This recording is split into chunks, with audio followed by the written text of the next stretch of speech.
할렐루야. 아멘. 다시 모든 분들이 주의 은총과 복이 임하길 주의 이름으로 축원합니다. 아멘.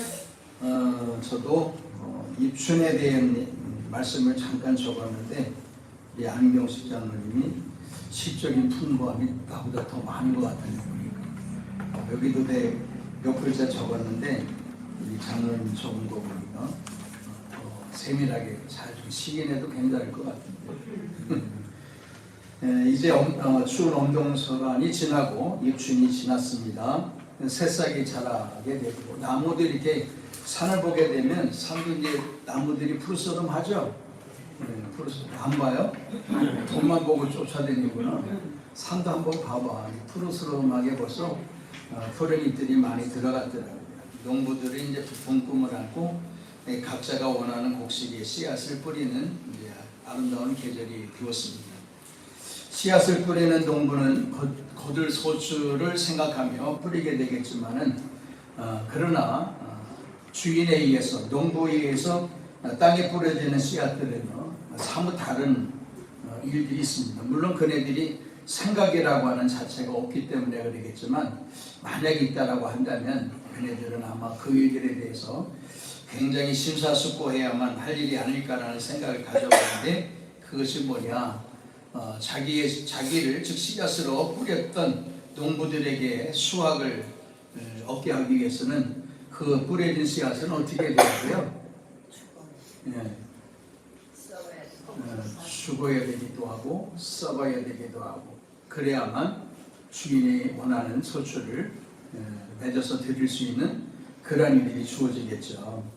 물고기도 두 가지 고기가 그렇다래요. 연어라고 하는 물고기와 가시고기라고 하는 물고기가 그 알을 낳자마자 죽는 건 아니지만 그 알을 보호하고 새끼가 이제 부화가 되어서 살아날 동안에 애쓰고 수고하고 굶주려가면서 그 알 새끼들을 보존하다가 이후에 죽음을 당하는 일들이잖아요. 그 우리 같으면 알 안 낳겠지, 그지? 내가 죽을 건데 뭐하러 알을 낳고 그러고 그냥 생고생하다가 굶주려서 죽겠어. 그냥 새끼 알을 안 낳으면 그뿐인데. 그런데 그게 그런 나름대로 하나님의 창조의 역사나 일들이 있기 때문에 역시 물고기도 그런 과정을 걸어가야 되고 뿐만 아니라 곡식들도 자기가 썩어져야만 역시 나름대로 열매를 맺어 주인을 기쁘게 할 수 있는 동기부여가 될 수 있으니까요. 그 떨어진 씨앗들은 아마 많은 생각을 하지 않을까. 물론 생각할 수 있는 일들이 있다면 그렇다는 얘기입니다. 우리 주님도 마찬가지잖아요. 당신이 십자가를 지시고 우리의 죄를 위해서 대신 죽으시지 않으셨다면 우리의 죄라고 하는 큰 사함을 받을 수 없을 뿐만 아니라 영원도 구원받을 수 없게 되죠. 그래서 예수님도 고민 속에 빠졌다고 말씀을 드렸잖아요. 성경에 기록이 되어 있어요. 예수님 본인이 정말 십자가를 져야만 될 건가 라고 해서 겟세마네 동산에서 하나님 아버지 앞에 3번이나 간절한 마음으로 기도했다 그러잖아요. 죽지 않고 다른 이유로 거기에 내용에는 그런 내용이 없었습니다만은 제 생각에 그래요. 다른 방법으로 인류를 구원할 수 있는 길이 없습니까? 그거 아마 묻지 않았을까요? 왜?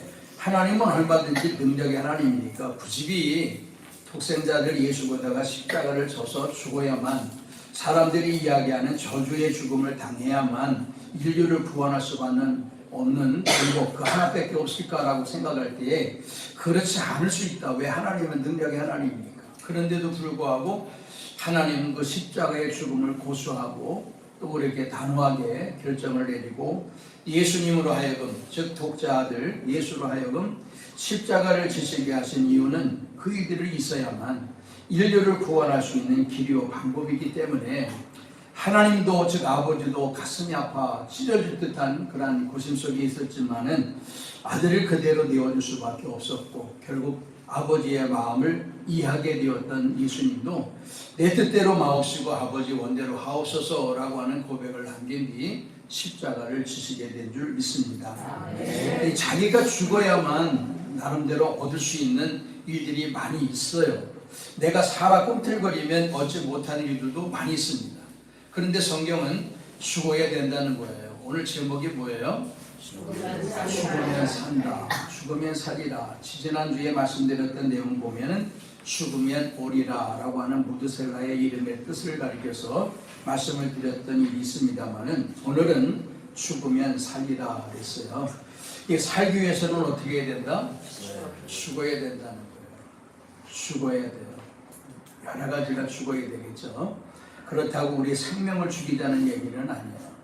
아시다시피 그 외에 많은 것들을 죽여야 될 내용들이 있습니다. 그래야만 산다는 거예요. 그래야만 은혜를 얻고 그래야만 영생의 복을 덧입을 수 있다는 내용의 말씀인데요. 간략하게 생각해 보면 몇 가지를 먼저 말씀드릴 때인데 그 내용을 보게 되면 첫째로 뭘 죽여야 되냐? 생각을 죽여야 된다. 생각. 높아지려는 마음, 남을 해치려고 하는 마음, 남을 우습게 보는 마음, 남을 욕하는 내용의 마음, 이러한 생각들, 이러한 마음들을 전부 다 죽여야 되는 거죠. 내가 높아지려고 해서는 안 되고, 또 반대로 남을 해치려고 하는 사람이 되어서도 안 되고, 남을 깔보는 사람이 되어서도 안 되고 말이죠. 또 뭘 죽여야 되느냐? 자존심을 죽여야 돼. 자존심. 생각 속에 주어지는 자존심. 누군가가 내 자존심을 건들면 나는 발악을 한다. 아니면 코브라처럼 독을 뽑아낸다. 아니면 죽도록 팬다. 어디에 포함돼요? 너그러이 용서하고 이해한다. 4번이죠? 응? 다 4번이지? 아니야? 그런 독사, 코브라가 독을 뽑아내듯이 막 독소를 뽑아낸다. 그 정도는 아니고, 사실 자존심, 이게 보이지 않는 거지만 참 이게 굉장한 벽을 가지고 있어요. 그래서 누군가가 자기의 자존심, 이건 뭐 부부라도 상관없어요. 자존심을 건들면 그 건드는 마음을 그냥 내버려 두지 않으려고 하는 마음이 누군가에는 다 있어요. 그 이유는 뭐냐면 낮아지기 싫다는 얘기죠. 깔보거나 우습게 여김을 받을 마음이 없다, 그 얘기죠. 자기가 아무리 잘못했어도 바른 얘기해주면 자존심 상하게 받아들이는 사람들도 많이 있습니다. 그래서 이 자존심이나 상처를 건들게 되면 좀 전에 말씀드린 것 같이 마치 코브라와 같이 독을 뿜는 듯한 말을 서슴없이 내뱉고 더 나아가 욕설을 하거나 싸움을 하려는 그러한 사람들이 있습니다. 그러나 주님께서는 이것 또한 역시 죽여야 될 것 중에 하나라고 말씀하고 있거든요. 자존심을 죽여라. 뭐 우리 말은 쉽게 하잖아요. 자존심 모두 안 물어간다? 개도 안 물어간다는 자존심을 맨날 얘기는 말은 그렇게 하는데 누군가 자기 자존심을 건드면 가만 안 있잖아요. 대상이 누가 되었든 상관없어요. 뭐 고려해가며 가려해가면서 하는 것도 아니에요. 그냥 막 하는 거지 그냥. 왜? 내 자존심을 흔들었다 이거지. 그러나 그걸 죽여야 된다 그래요. 모든 면에서 절제하는 삶들을 살아가야 된다는 내용의 말씀인데요. 두 번째는 정욕과 탐욕을 죽여야 된다 그랬어요. 정욕과 탐욕.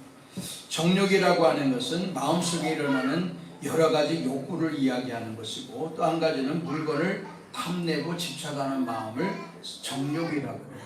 정욕. 그런데 탐욕은 한 발자국 더 나아가는 겁니다. 탐욕이라고 하는 것은 지나치게 탐하는 욕심입니다. 그러니까 정욕이라고 하는 것은 그냥 가지고자 싶은 마음을 가지고 있다면 탐욕이라는 것은 반드시 그거를 자기가 취하려고 하는 마음을 탐욕이라고 그래요. 또한 자신이 좋아하는 대상을 갖고 싶어하고 또 구하는 마음, 마치 다윗이 밧세바를 탐하는 내용과 동일한 심리적인 상태를 말하고 있습니다. 자기에게는 많은 여인이 있거든요. 그런데도 불구하고 남의 아내가 된 사람, 왕이라고 하는 자는요, 모든 처녀들, 나라의 처녀들은 자기 아내로 삼을 수가 있어요. 그러나 반대로 남의 아내가 된 사람은 자기 것으로 만들어서는 안 되거든요. 법이 그렇게 되어 있습니다. 그런데 남편을 죽여가면서까지 그 여인을 아내로 삼는다, 탐욕을 한다. 이것이 바로 지나치게 욕심을 부리는, 더 나아가서 자신이 좋아하는 대상을 갖고 싶어하고 또 구하는 그러한 마음, 탐욕이라는 겁니다. 이것은 성적인 부분을 많이 일컬어 말하고 있는 부분이에요. 그래서 성경에는 여기에 대한 연결해서 이어지는 부분이 많이 있는데 갈라디아서 5장 24절의 말씀 보면 그리도 예수의 사람들은 육체와 함께 그 정욕과 탐심을 십자가에 못 박아야 된다 그랬어요. 죽여야 된다는 거예요. 갈라디아서 6장 8절에 보면 자기의 육체를 위하여 심는 자는 육체로부터 썩어질 것을 거두고 성령을 위하여 심는 자는 성령으로부터 영생을 거두리라 했어요. 골로새서 3장 5절의 말씀 보게 되면 그러므로 땅에 있는 지체를 죽이라 곧 음란과 부정과 사욕과 악한 정욕과 탐심이다 이렇게 말하고 있거든요. 그래서 우리가 정욕과 탐욕을 죽여야 된다 그렇게 말씀하고 있습니다. 이런 말씀을 우리가 토대로 한다라고 한다면 성경 한 말씀이 우리가 기억될 만한 부분이 있는데 요한복음 12장 24절의 말씀 보게 되면 한 알의 밀이 땅에 떨어져 죽지 아니하면 한 알 그대로 있고 죽으면 많은 열매를 맺느니라 했습니다. 씨앗을 뿌려본 사람들 뭐 농사를 크게 짓거나 아니면 집에 텃밭에 아니면 화분에다가 씨앗을 심어서 이렇게 관리하는 분들이 있잖아요. 그 하루가 지나고 이틀이 지나고 3일이 지나면 궁금해요? 궁금하지 않아요? 궁금하면 어떻게 그 흙을 데쳐봐요? 아니면 그대로 놔둬요? 데쳐볼 때가 있고 이게 뭐 싹이 자라는 건지 안 자라는 건지 날짜가 이 정도 됐으면 이제 싹이 올라와야 되는데 근데 그게 아니더라도 그 땅을 보게 되면 흙을 보게 되면 이 싹이 자라고 있다라고 하는 것을 알 수 있는 방법이 하나가 있어요. 어떻게 하면 알아요? 뭘 보면 알아요? 안 키워봐서? 땅에다 씨앗을 화분에다 씨앗을 심어놓고 며칠 지나면요 씨앗이 이제 싹이 되어서 올라오는 것을 알 수 있는데 그게 뭐냐면 그 흙이 땅이 갈라져 부풀하게 올라오는 모습을 볼 수 있어요. 그러면 싹이 자라고 있구나 이걸 다들 알 수 있는 부분이죠. 그걸 몰라? 자 그렇게 되면 우리가 싹이 자라는구나 하는데 보세요. 서두에 말씀드렸다시피 싹이 죽기 싫어서 그냥 맹숭맹숭 있다라고 한다면 농부는 실패작이 될 수밖에 없을 거예요. 그런데 그 습기를 머금고 땅에서 흙 속에서 썩어져 그 씨앗이 뿌려지게 되고 싹이 나서 줄기가 되어져 꽃이 피어지고 열매가 맺어지는 그러한 부분이 주어지게 되는데요.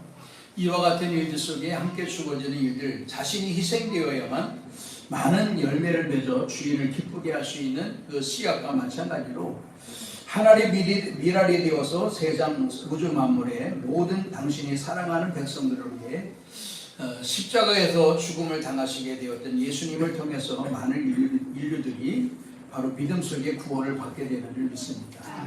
그러므로 우리는 죽어야 된다라고 말씀하고 있는데 에스더 4장 16절에 있는 말씀 보게 되면요 우리가 잘 아는 하만이라고 하는 사람이 유다인을 한 날짜에 전부 다 죽이려는 계획을 가지고 있어요.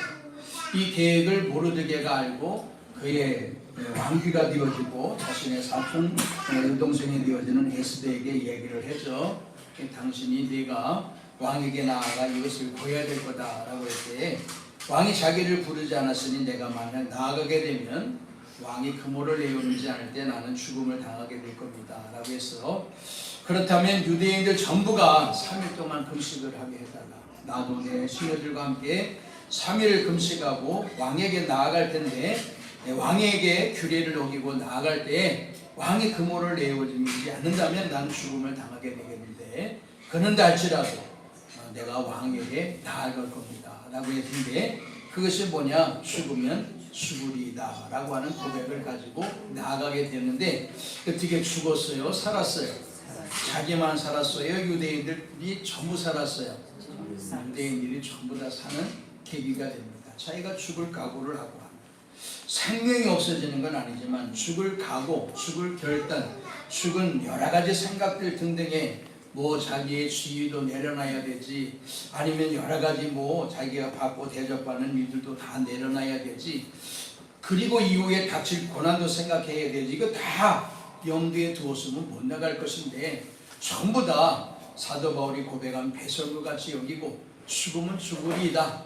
내가 유다인들을 위해서 왕에게 규례를 어기고 나아가겠습니다라고 할 때 그 이들을 통해 하나님이 역사하셔서 온 유다인들이 구원을 얻게 된 줄 믿습니다. 자, 죽으면 죽는 것으로 끝난다라고 한다면 재미가 없죠. 기대도 없습니다. 소망도 없는 거죠. 그러나 성경에는 오늘 본문의 말씀을 통한 내용이나 그 외에 많은 내용의 말씀을 보게 되면 죽는 자에게 반전이 있다는 거예요. 반전이 뭔지 아시죠? 죽으면 산다는 겁니다. 죽으면 살리라 라고 하는 제목과 같이 반전이 있는데, 죽기를 각오한 자, 죽기를 원하고 죽기의 삶들을 살아가는 자에게 반전이 함께 있는데, 어떤 반전이 있느냐? 오늘 본문의 말씀 보게 되면 11절에 미쁘다 이 말이요, 우리가 주와 함께 죽었으면 또한 함께 살 것이요 라고 했습니다. 죽으면 어떻게 된다고요? 산다는 거예요. 성도인들이 현재의 삶들을 살아가면서 갖는 자기 부정의 삶들을 이야기하는 것인데요, 아까 말씀드렸던 생각이나 등등의 일들, 여러 가지 일들을 다 죽여야 되겠죠. 한마디로 이야기하면 하나님의 뜻에 거슬려지는 모든 생각과 삶을 이야기하는데, 그것을 또 한마디로 죽이면 그것은 하나님 앞에 죄가 되어지는 생각과 삶을 죽이라는 겁니다. 아무거나 다 죽이라는 게 아니라 하나님의 뜻에서 거슬리고 반전되어지는, 바로 하나님 앞에 죄가 되어지는 그 모든 부분의 일들을 죽여야 된다는 거예요. 다시 말씀드리면 옛사람의 성품을 죽여야만 내가 살 수 있는 보장이 주어진다, 그 말씀입니다. 그리스도의 고난에 동참하고 그리스도와 함께 죽으면 그리스도께서 다시 사신 것처럼 그렇게 죽은 자들은 주님과 함께 다시 살 것이다 라고 하는 약조가 반드시 본문 속에 담겨져 있습니다. 여러분 한번 좀 성경을 찾아보고 이 말씀도 좀 함께 나눠야 될 건데 한번 찾아보세요. 로마서 6장 8절과 9절입니다. 같은 맥락인데 이 말씀도 잠깐 전할게요. 로마서 6장 8절 9절 같이요. 만일 우리가 그리스도와 함께 죽었으면 또한 그와 함께 살 줄을 믿노니, 이는 그리스도께서 죽은 자 가운데서 사셨으니 다시 죽지 아니하시고 사망이 다시 그를 주장하지 못할 줄을 알미로라. 아멘. 덮지 마시고 잠깐 거리를 좀 펴놓으세요. 본문으로 가기 전에. 우리가 그리스도와 함께 죽었으면 육체적인 죽음을 이야기하는 게 아니에요. 생명이 없어지는 것을 말하는 게 아니라 그리스도 예수와 함께 세례를 받은 연합한 삶들을 살아가는 사람들은 죄에 대하여 죽는 것을 말씀하고 있는 거거든요. 죄에 대하여 죽는 자들은 바로 하나님 앞에 의에 대하여 삶을 얻게 될 것이다 하는 내용의 말씀인데요, 그래서 우리는 살 것이다 라고 하는 나름대로 소망적인 이야기를 말씀하는 게 아니라 반드시 살 것이다 라고 하는 확정되어지는 약속이 이 속에 담겨져 있는 줄 믿습니다. 확정되어지는 거예요. 그냥 그렇게 하면 살았으면 좋겠다라고 하는 소망이 아니라 반드시 그렇게 하면 살 것이다, 하나님이 살릴 것이다 라고 하는 약조가 이 속에 담겨져 있는 부분인데요, 9절의 말씀 보게 되면 그리스도께서 죽은 자 가운데서 사셨음에 다시 죽지 아니하시고 그랬어요.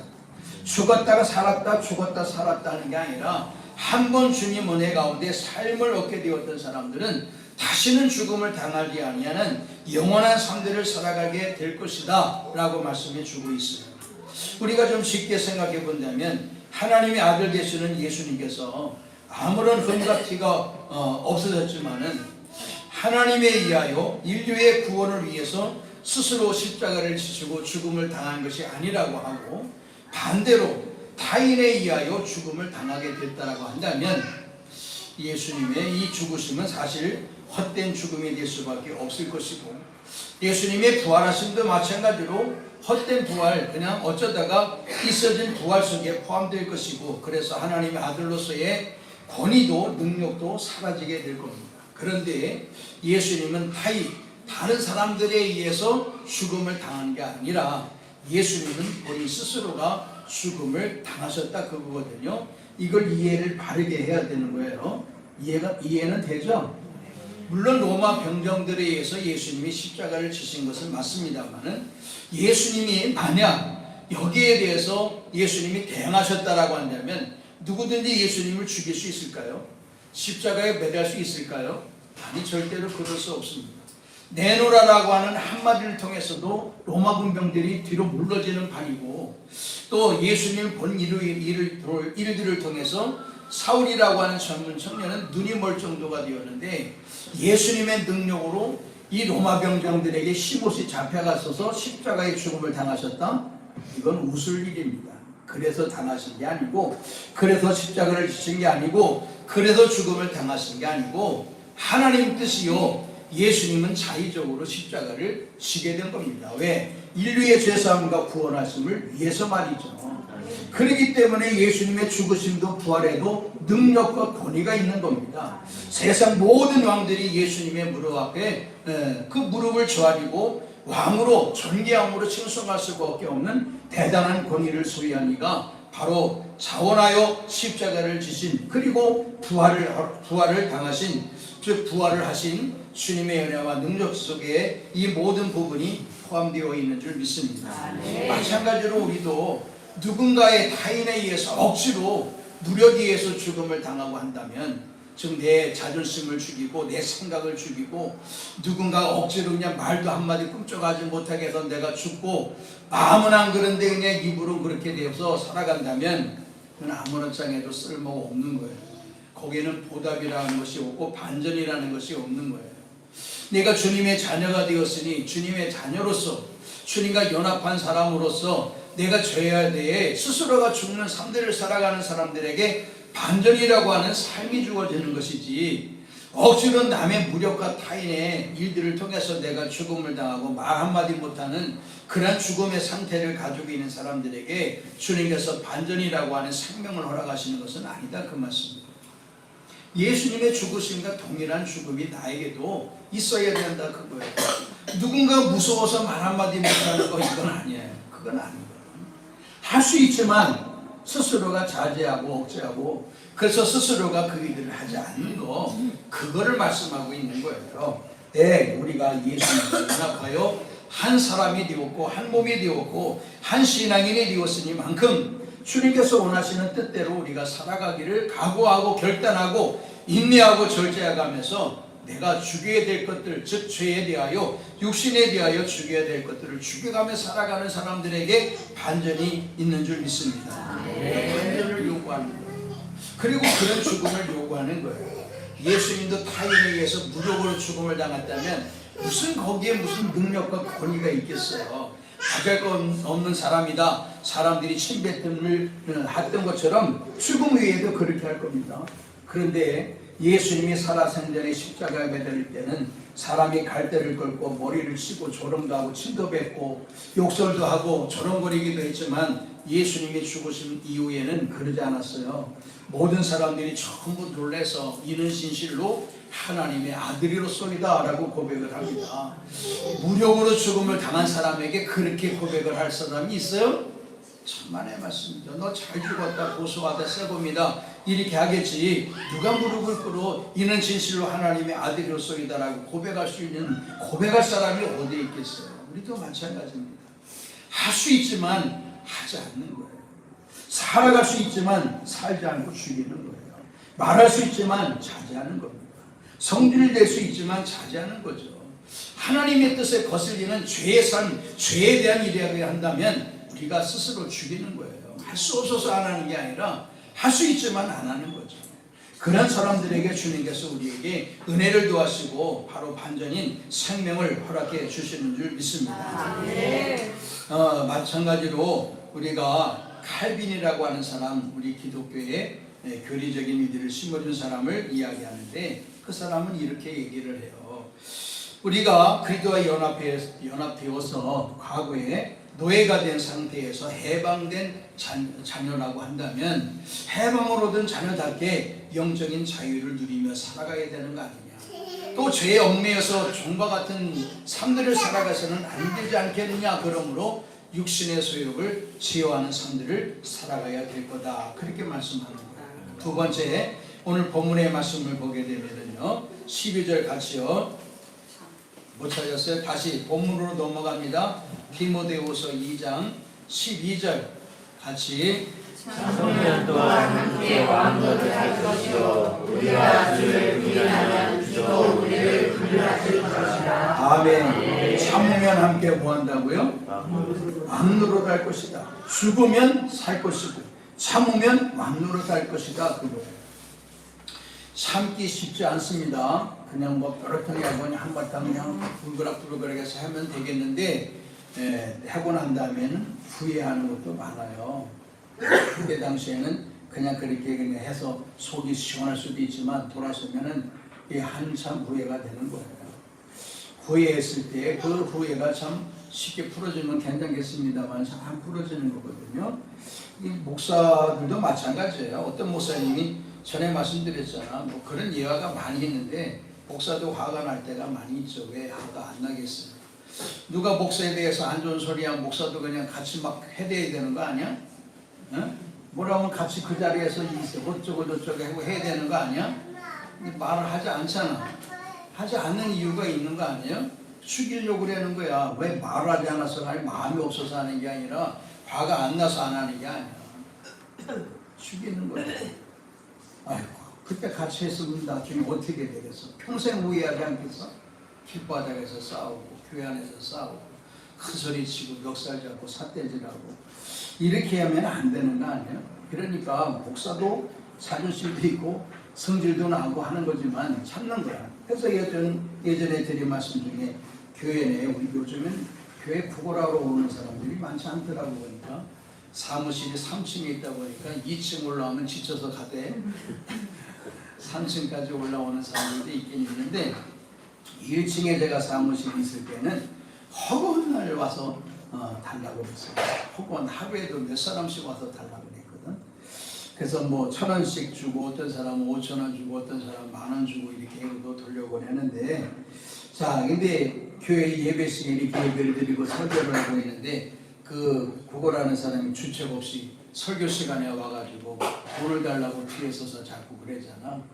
그러면 목사가 설교에다 말고 아 그 뭐 어떻게 빨리 가라고 이래야 돼? 아니면 뒤에 있는 분들이 알아서 처리해줘야 돼? 어? 저 뒤에 서 있는 분들이 해줘야 돼? 내가 해야 돼? 못 본 척 해야지 서로 그지? 들어와서 얘기를 해도 못 본 척하고 못 들은 척하고 그래야 되는 거지.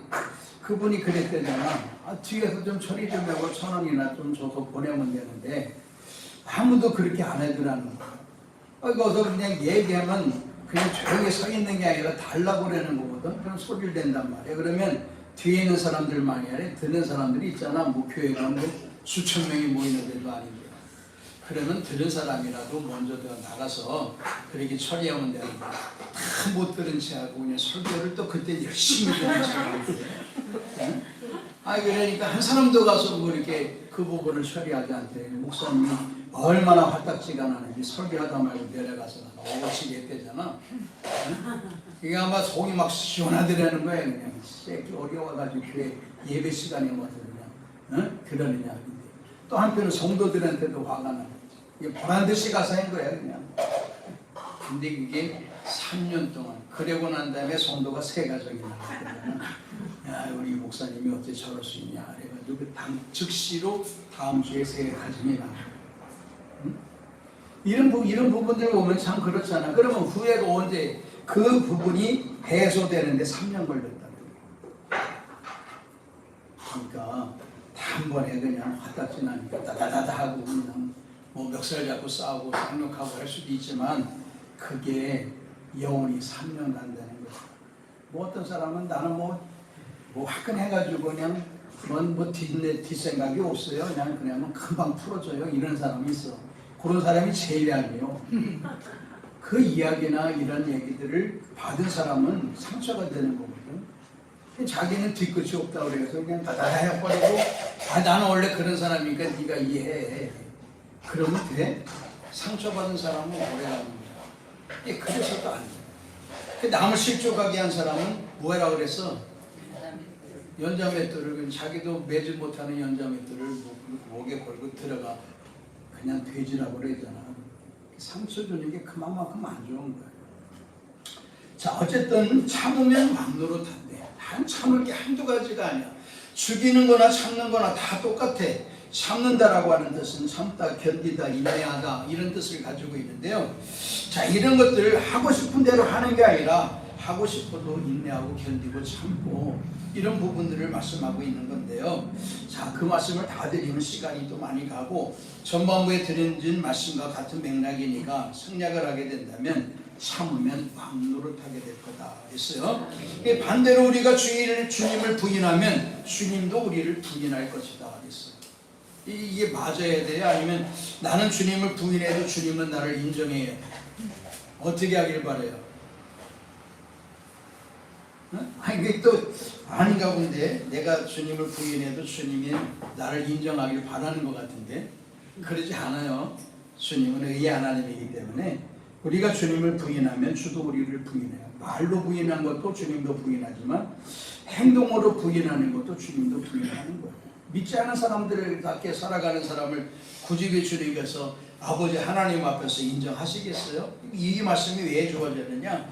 예전에는 황제 숭배, 우상 숭배 이런 것들이 아주 많이 있었거든요. 그러니까 그들 앞에 나아가서는 핍박을 당할까 봐 예수님의 주되심을 부인하거든요. 그래서 내가 한번 부인하고 또 나가서 교회 열심히 나가고 하면 되겠지 이런 생각들을 가지고 하는 거거든요. 그러나 하나님은 그런 자들에게 나도 역시 아버지 하나님 앞에서 너희들을 부인하게 될 것이다. 핍박받는 게 귀찮고 힘들어서 그것이 고통스러워서 나 주 여호와 하나님을 부인한다. 그러면 나도 너희를 부인한다는 내용의 맥락의 말씀입니다. 자, 세 번째 마지막 부분 보게 되면 13절에 있는 말씀이죠. 같이요. 우리는 믿음이 없을지라도 주는 항상 믿으시니 자기를 부인할 수 없으시니라. 아멘. 주는 항상 믿으시다 그랬어요. 믿부다는 것은 믿부다는 이게 아니라 진실하다는 얘기예요. 하나님은 진실하다. 즉 다시 말씀드리면 우리는 항상 진실하진 않지만 여호와 하나님은 항상 진실하신 분이다. 신실하신 분이다. 그 말씀이에요. 그래서 우리는 이런저런 이유로 신실하지 못할지라도 우리가 섬기는 주님은 항상 변함이 없이 신실하신 하나님이다. 그 말씀을 하는 거예요. 그래서 우리는 항상 우리가 사실 주님을 부인하지 않는다라고 말은 하지만 삶 속에서 주님을 부인할 때가 없잖아. 많이 있거든요. 그런 부분들 보면 주님께서는 마음이 아프시겠죠. 우리가 삶에서 주님을 부인하는 자가 되어서는 아니 되는 줄 믿습니다. 그래서는 안 되고 해서도 안 되고 그렇기 때문에 우리도 역시 주님의 성품을 닮은 사람이라면 주님께서 항상 신실하신 믿으신 것처럼 우리도 항상 주님 앞에 믿고 신실한 삶들을 살아가는 자가 되어야 될 거다. 그렇게 말씀하고 있어요. 주님은 신실하게 신시기 때문에 자기를 부인하실 수 없다. 그렇게 말씀하셨어요. 그게 뭐냐면 자신이 우리에게 약속하신 그 말씀을 주님께서 이러쿵저러쿵 바꾸거나 변화시키지 않으시겠다는 내용의 말씀이거든요. 왜? 신실하신 하나님이기 때문에. 우리는 약속을 해도 변덕스럽잖아요. 내가 이 약속을 했는데 누군가에 의해서 더 좋은 일이 생기면 앞에 있는 약속 취소해야 안 해요? 취소하면 거침없이 거짓말을 대서라도 취소를 해요. 근데 그거 나중에 보니까 더 좋은 일이 또 생겼네. 이것도 약속 또 취소해야 안 해요? 누군가가 그 똑같은 날짜나 시간에 더 좋은 일이 있으면 그거 서로가 내가 생각에 빗대서 더 좋은 일이 나에게 이득이 되는 일이 뭐냐라고 생각해서 스스로가 하찮게 생각되어지는 부분은 자연적으로 취소를 시키거든요. 사실 그러지 말아야 된다 그러잖아요. 그래서 주님의 말씀도 보게 되면 우리가 한 번 사람이 정한 예라도 더하거나 패하거나 할 수 없다 이렇게 말씀하고 있는데 하나님은 신실하시기 때문에 이와 같이 당신이 약속하신 모든 부분의 일들은 어김없이 그 약속을 지키시는 하나님이다 그렇게 말씀하는 거예요. 자기를 부인할 수 없다는 내용 속에 한 가지가 더 포함되는 것은 그리스도께서 자신의 약속하시고 선포하신 말씀에 비해서 신실하지 못한 그러한 성도가 되어진다고 한다면 그런 성도들까지도 포함해서 하나님께서 사랑으로 대하신다라고 하는 오해적인 말은 아니다 그거예요. 고개 끄덕일 필요 없어. 아니란 얘기야. 아니야. 절대 아니라고. 하나님은 지정의, 정이라고 하는 감정의 마음을 소유하시기 때문에 우리가 주님을 부인하면 주님도 우리를 부인하고, 우리가 주님께 아름다움으로 대하지 않는다면 주님도 우리를 거부할 수밖에 없는 겁니다. 그게 신실하신 하나님입니다. 악을 저지르고 죄악 속에 묻혀가고 그러한 삶들 속에 살아가는 사람도 아낌없이 그냥 똑같이 사랑으로 대하시는 하나님이 아니라, 아니요, 하나님은 이렇게 그러기 때문에 공의의 하나님이라고 말씀하는 거예요. 잘하는 사람에게는 복을, 그렇지 못하는 사람에게는 징계를 내리는 거죠. 더 그렇지 않은 사람들에게는 하나님께서 아예 지옥으로 보내는 일이 당연한 수순입니다. 반드시 그래야 되잖아요. 그러면 우리도 마찬가지 아니야? 우리는 열심히 벌써 몇십 년 동안 신앙생활하면서 또 예물도 많이 드리고, 남들 놀러갈 때 주일에 예배에 다 참석하고 예배를 드리고 그러는데, 그냥 바깥에 나가서 주일마다 놀러 다니고 그냥 돈 벌러 다니고 이렇게 저렇게 하는 사람들하고 여러분들처럼 열심히 예배에 참석하고 하는 사람을 똑같이 대한다면 여러분 기분 좋아요, 나빠요? 그러길 바라요? 한 사람도 그러길 바라는 사람은 없을 거예요. 한 사람도 그러길 바라는 마음을 가지고 있는 사람은 없을걸? 설령 자기가 바깥에 나가서 그래도 아니요, 절대 그렇지 않잖아요. 그러니까 주님은 신실하다, 미쁘시다라고 하는 내용은 그 내용이 포함된 겁니다. 그래서 악의를 저지르는 사람, 주님의 뜻에 어긋난 사람까지도 똑같이 주님께서 그대로 사랑하시고 신실히 대하시는 하나님은 아니다, 그거예요. 바로 주님을 섬길 수 있는 우리가 되어야 되는 줄 믿습니다. 그리고 오늘 꼭 말씀을 기억하실 것은 죽으면 살 거고 또 참으면 왕노릇하게 될 거다. 주님 나라에서. 그러니까 우리는 이런저런 부분에 옛 성품을 지닌 바로 하나님의 그 원수적인 죄 가운데 있는 모든 생활, 습관, 그리고 언어, 행동 등등의 일들은 모두 어떻게 해야 된다고요? 죽여야 돼요. 죽기 싫은가 보네. 죽여야 된다고. 죽어야 산다는 거야. 따라서 해봅시다. 내가 죽어야 자신이 살고, 내가 죽어야 가정이 살고, 내가 죽어야 교회가 삽니다. 꼭 죽기를 바랍니다. 죽어야 돼요. 기도하겠습니다.